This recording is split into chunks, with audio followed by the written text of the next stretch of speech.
welcome back. Today we are going to see a few important tips on vaccination. This is not professional medical advice. We wanted to share our experiences based on our own inoculation, Covishield in specific. First, prepare mentally for the vaccine plan well in advance and be in a good mood. This way your body will be more focused. Second, keep someone with you as a help, just to cover unexpected risks which are minuscule. Third, eat well before the vaccination.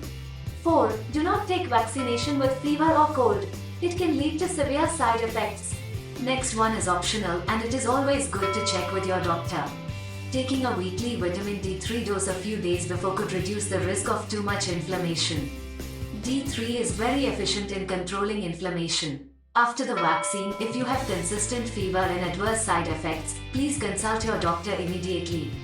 For cases where the fever is not reduced with paracetamol, there is a need for change in medication. Finally, in case you are on any special medication, please consult with your physician before booking your vaccine slot. Keep safe and stay healthy.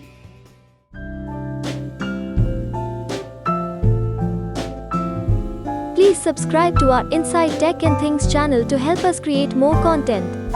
Also, like, share and comment. Thank you.